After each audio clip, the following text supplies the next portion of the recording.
مساء الخير أو مرحبا. أتمنى أنكم بخير. إذن هذه أو هذا الجزء الثاني la deuxième partie الجزء الثاني من شرح استعمالات le présent أو الحاضر. إذن استعمالات الفعل في الحاضر c'est l'utilisation du présent. Dans la précédente vidéo, j'ai parlé de la conjugaison du verbe au présent. Maintenant, on va parler de l'utilisation. استعمالات هذا الفعل. Donc, il est très important parce qu'il sera utilisé dans plusieurs cas. أولاً, ici, donc j'ai noté الحاضر المرفوع. Alors, tout ce qui est marfou', ça veut dire qu'à la fin, il va y avoir dhamma. D'accord? Donc, marfou', qu'on appelle en français le cas sujet. Al-mansoub, donc, ça vient de fatha. À la fin du verbe, il va y avoir fatha ou autre chose. Mais al-mansoub, c'est fatha généralement. Donc, أما المجزوم فهو سكون. C'est ce qu'on peut retenir في البداية, au début. إذن الحاضر المرفوع, ça veut dire celui qu'on a appris précédemment avec, j'ai pris مثلا le verbe أخذ. أخذ معناه prendre, il a pris. Naturellement, ça sera أخذ, mais ça devient, donc c'est un verbe irrégulier que nous avons fait déjà. Et à la fin, ça devient أخذ. C'est un verbe de 3 lettres, mais c'est un verbe mu'tal. Mu'tal, ça veut dire malade. Vous savez, donc les lettres malades, on les a apprises. Oui, le alif fait partie des lettres malades en français, donc huruf al-illa.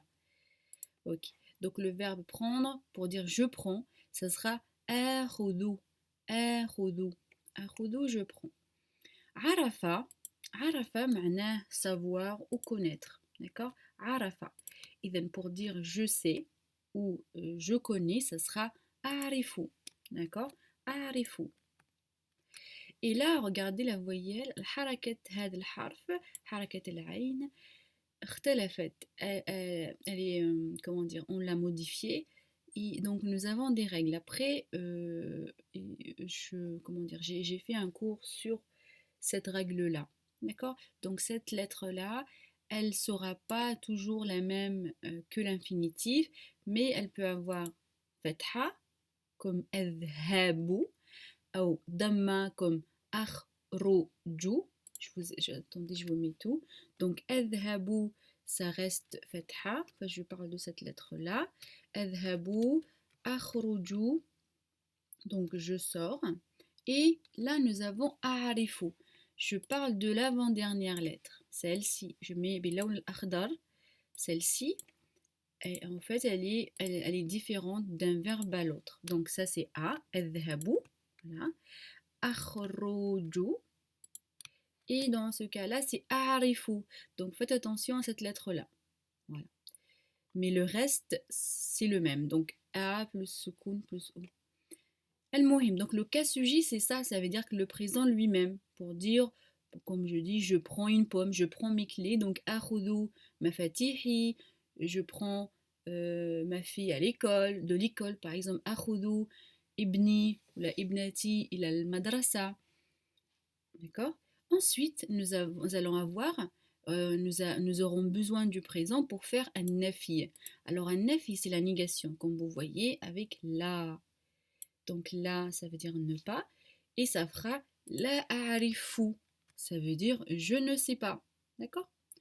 Et la ta'khudu, ça veut dire ne prends pas. Non, pas ne prends pas. C'est pas l'impératif. On va parler de l'impératif tout à l'heure. Ça veut dire tu ne prends pas. C'est ça. Tu ne prends pas ton petit déjeuner. Par exemple, toi, le matin, je te vois. Ah, tu ne prends pas ton petit déjeuner? La ta'khudu futuraka? Jade. Ça, c'est donc le présent normal qu'on a appris. Thumma al-mansoub. On va encore avoir besoin, سنحتاج مرة أخرى إلى الفعل في الحاضر pour trouver la solution du verbe à l'infinitif en français. Donc, vous savez, nous n'avons pas de verbe infinitif en arabe. Donc, أريد, je veux, quand on dit je veux savoir, Donc, أريد, je veux. Et on savoir, on peut pas, on n'a pas d'infinitif. Donc, qu'est-ce qu'on fait? On fait N. On va mettre N pour tous les infinitifs. Et on met le verbe au présent, al-fi'l fil hadir. Vous savez, c'est comme a'rifu, je sais, je connais. Et là, par contre, il va y avoir fatha. Donc, N plus fatha à la fin. Fatha, c'est celle-ci, là, cette voyelle-là. Donc, uridu an a'rifa, c'est vrai qu'il est au présent, mais dès qu'on met fatha plus N, eh ben, ça nous donne l'infinitif, باللغة العربية. Donc, uridu an a'rifa, je veux savoir. Par exemple, je veux sortir, ça sera uridu. Donc, uridu, c'est un verbe au présent régulier. Hein. C'est pour ça que ça commence par ou, mais c'est vraiment mathématique. C'est très facile à conjuguer les verbes. Je peux vous faire une autre vidéo pour ça. Ensuite, je veux sortir, ça sera uridu an. Il faut mettre n pour remplacer, trouver l'infinitif et dire akhruja. Uridu an akhruja hada al-masa. Surtout en ce moment avec le confinement, je veux sortir. Uridu an akhruja. Ok? Plus donc la deuxième utilisation du présent dans cette catégorie-là avec al-mansoub, avec fatha, c'est la négation de futur. D'accord? La négation de futur. Ça, c'est la négation du présent. La a'rifu, je ne sais pas. Mais le futur, في اللغة العربية يستعمل ب لن. D'accord? Len. Len, c'est égal à la. Sauf que c'est uniquement pour le futur. Ça veut dire quoi? Len a'rifa, je ne saurai pas. D'accord? Ou dans le futur, je ne saurai jamais. Par exemple, on fera un truc comme ça. Len a'rifa, c'est fi'l mansoub avec len. Et on a plusieurs, hein, mais là on va faire que deux peut-être, ou trois, on a fait trois. Plus le li. Le li là que vous voyez ici, c'est le li de pour savoir. Donc là, savoir, c'est un verbe l'infinitif, on n'a pas d'infinitif en arabe, donc on va utiliser li, qui veut dire pour, plus le verbe au présent. C'est pour ça qu'on parle de l'utilisation du présent. Regarde, li a'rifa, ça sera pour savoir. Pour savoir. D'accord? Pour sortir, li akhruja, si on garde les mêmes verbes. Pour prendre, li akhuda. Li akhuda. Ok. Après, عندنا الحاضر المنصوب, le المجزوم عفوا, المجزوم, soukoun. Donc ça finit par un soukoun, hein, avec bien sûr le singulier. Alors, nous avons donc la négation du passé. Vous voyez, en arabe, باللغة العربية, nous n'avons pas que ne pas. عندنا la pour le présent, je ne sais pas, je ne prends pas, je sors pas. إلى آخره, je ne veux pas, la أريد par exemple. Et عندنا la négation de le futur, ça sera len a'rifa, len akhuda, je ne prendrai pas, len akhruja, je ne sortirai pas, vous voyez. Et nous avons le passé. Pour le passé, il va y avoir un autre comment dire, négation, et c'est le lem. Donc grâce à lem, on sait qu'on est en train de faire une négation fil madi, au passé. Mais nous aurons besoin à fois du présent, encore une fois. Et ben, lem a'rif. Donc, c'est grâce à lem na'rifu, on sait que c'est al-madi. Il faut mettre un soukoun pour faire la négation au passé. C'est pas comme en français, on met le verbe au passé, mais c'est comme ça en arabe, on met lem. Ça, on sait que c'est au passé, le lem, la négation du passé, parce que pour le futur, il y a len. C'est vrai, voilà. Pour le présent, il y a la. Donc on sait que c'est quelque chose au passé. Lem a'rif, ça veut dire je n'ai pas su. Lem akhroj, je ne suis pas sorti. Lem adhab, je ne suis pas allé. Tu vois, lem urid, ça veut dire que je n'ai pas voulu. Ila akhiri. D'accord? Donc vous pouvez faire une pause et travailler ces verbes-là. Et nous avons une autre donc catégorie, non, dans la même catégorie, on a le la. Attention, c'est pas, regardez, elle écrit De toute façon, il y a une différence. Donc là, attention, c'est vrai que vous allez dire qu'il ressemble à ça. Non, ça, tu ne prends pas. Comme j'ai dit tout à l'heure, tu ne prends pas ton petit déjeuner. Par contre, ici, ne prends pas. Comment on peut deviner que c'est l'impératif avec la négation, que ça s'appelle un nahi, باللغة العربية. Un nahi, donc c'est un impératif plus négation. La ta'khudh. Ta'khudh, ça veut dire ne prends pas.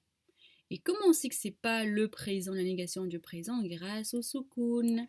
Donc quand il y a soukoun, donc soukoun c'est ça, voilà, on sait que c'est l'impératif avec une négation. Ne sors pas, ne prends pas, la ta'khudh, la takhruj, etc. D'accord? Voilà, en gros, بصفة عامة, donc d'une façon générale, c'est ça l'utilisation du présent. D'accord? Sachant que pour al-hadir al-mansoub, ici, nous avons d'autres façons, mais généralement, c'est ce qu'on utilise surtout la solution de l'infinitif qui vient après un verbe conjugué en français. Donc, uridu an akhruja, je veux sortir, ou bien pour sortir, pour voir, pour, tu vois, le pour qu'on utilise tout le temps. Donc, c'est ça la solution de l'infinitif. D'accord? Bien sûr, moi je vous conseille de commencer par les verbes réguliers pour bien comprendre ces catégories-là et la terminaison, etc. Mais une fois vous avez bien maîtrisé les verbes réguliers, donc réguliers, ça veut dire qu'ils ne sont pas malades, on les appelle sains, باللغة الفرنسية. إذن, quand vous avez bien maîtrisé les verbes irréguliers seront simples. Vous allez juste ajouter le petit souci de ce verbe-là. Donc vous aurez déjà appris la terminaison et vous allez ajouter à ça la petite règle de ce verbe irrégulier. Sachant que il y a toujours des catégories et c'est pas comme en français ou en anglais où il faut apprendre par cœur. En arabe aussi, il faut pas apprendre par cœur, mais il y a toujours des catégories et des règles précises. Comme ici, l'exemple que je vous ai donné, مع أخذ, tous les verbes qui commencent par A, avec un A, ça sera comme ça. أخذ, أكل, quand je mange c'est akala, manger c'est akala. Quand je dis je mange, ça sera akulu. Voilà, donc c'est vraiment, il y a toujours une règle, c'est mathématique comme moi je dis à tous mes élèves, c'est ma phrase préférée parce que c'est vrai, il y a toujours une réponse, c'est pas, ça vient pas de nulle part, il y a toujours une explication derrière. Voilà, ici j'ai noté al-af'al mu'talla pour vous dire la deuxième étape, c'est de regarder les verbes irréguliers. Et pour mes élèves, bien sûr, vous pouvez me demander des listes de verbes irréguliers. Vous savez, comme en anglais, des verbes conjugués que vous pouvez apprendre par cœur ou utiliser pour faire vos phrases. D'accord? Donc j'espère que ce petit cours vous sera utile. Donc ça c'est en général bien sûr, hein, d'habitude donc j'applique vraiment chaque catégorie à fond. Mes élèves savent ça de toute façon. Donc on applique tout à fond. La négation, on fait un cours spécial sur la négation, un cours spécial pour l'impératif, les deux, donc l'impératif direct et l'impératif avec la négation, etc. إذن أراكم قريبا. إذا كان عندكم أسئلة أنا في خدمتكم. Je serai à votre service إن شاء الله. أقول لكم يوم سعيد. مع السلامة. شكرا.